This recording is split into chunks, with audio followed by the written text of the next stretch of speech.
Welcome to Going Underground. I'm Afshin Rattansi. Coming up in the show, as our MPs debate defence policy today, will they consider that ongoing British and NATO drone assassinations could be driving terrorism at home and abroad? And as Amnesty International reports up to 2,000 dead in a single town in Nigeria at the hands of Boko Haram, is the influx of Nigerian money the reason the UK isn't speaking up? Plus, Parliament learns the environmental risks of fracking today. But is there even a future for shale now oil prices are so low? All this and more on today's Going Underground. Are European lives more valuable than African ones in the mainstream media? Amidst the tragic news from Paris, reports emerged of a massacre in the town of Baga in Nigeria, where Boko Haram were reported to have killed 2,000 people in their deadliest attack yet.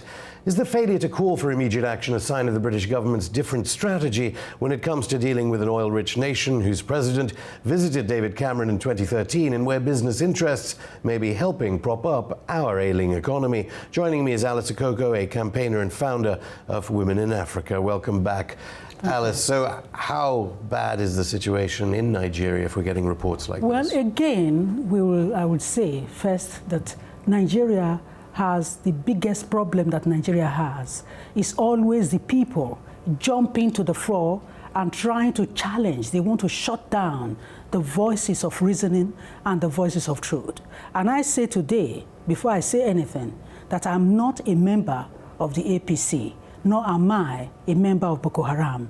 I am from the Niger Delta State precisely. The APC being the opposition. APC is the opposition. Because what we now have in Nigeria is the fact that if anyone says anything, oh, he's an APC person, old woman won't keep his mouth shut. You see, they go on and on and on. And because of that, the failing on the part of Nigerians, not Nigeria, because the people make up a nation. And if you have a nation where the people themselves refuse to see things beyond the interest of self and see things from the religion, it's either you are a religious person, fanatic, or you are the APC, the opposition party, you are against Goodluck Jonathan. What I want to say here is that my interest is purely for Nigeria, for Africa, and for the people. Well, no one would accuse you of being for Boko Haram, this is what obviously, I'm but saying. let's just get to the criticisms that the APC do make, and you have made in the past. Yes. And we have a picture there of our Prime Minister with Goodluck Jonathan. Are the allegations about military units run by the Nigerian government, by Goodluck Jonathan, are they involved with Boko Haram? Well, Goodluck Jonathan himself has said that the sponsors of Boko Haram are actually in his cabinet. Because I have been told many times, we're not talking about is the white life more valuable than the black life, because that's the thing, is those killed, 12 people killed in France, are their lives more valuable than the lives of 2,000, more than 2,000 people that were killed in Baga village last week. The truth is, it is when the Chibok girls were adopted. I remember actually coming here and running a program. The Western media was on top of it. The whole world, because the Western media was on top of it. Which case was that? The Chibok girls. When the Chibok girls, schoolgirls, were abducted on the 14th of April. The social media storm caused by that. Bring back our girls. Every time you were there, bring back our girls. Even the American First Lady also came on it. Everybody was on it and said, bring back our girls. And we were pressing that the media must stay on it so that we can find the girls. I think it'll come as a surprise to British viewers of this program that David Cameron is meeting someone whose own cabinet consists of people who support, as we say, Amnesty International says, the killing of 2,000 people in 2,000 people in Baga. And if you look at Baga, it was as a result, Baga itself, according to the report, was actually being manned, being protected by the Chadian military. Everybody, then eventually people pulled off. And it was after the Allied forces pulled away that Boko Haram came in. Because Boko so why did they pull? No, these would be some of the issues that one should be looking into. could it be that just as America, they tried and they failed, and Britain tried and they failed? Even the chief negotiator was from Canada. The whole world, even Israel, was also offering help. The whole world... well, some people are saying this is also to do with a battle for Africa via proxies against China. But I want to get back to Britain's role, because Britain allies with Arab states that are supporting financially Boko Haram.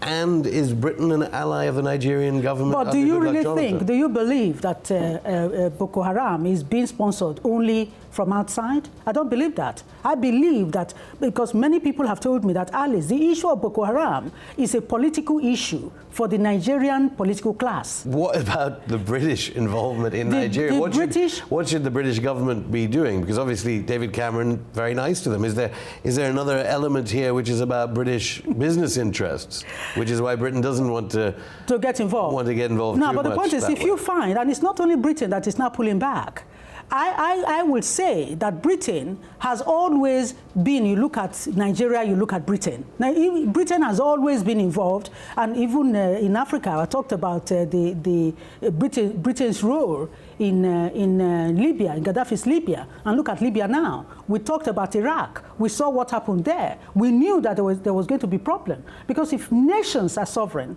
then you must allow the sovereign nations to deal with their issues so that they can deal with it to a point that we now merge at the global level.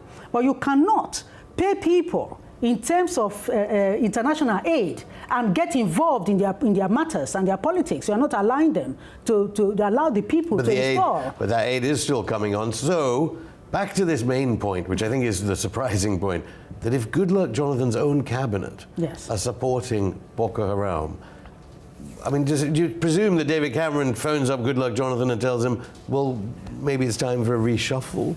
Well, the issue of Nigeria, when you talk about Boko Haram, I want to lay the blame on the shoulders of the Nigerian military service.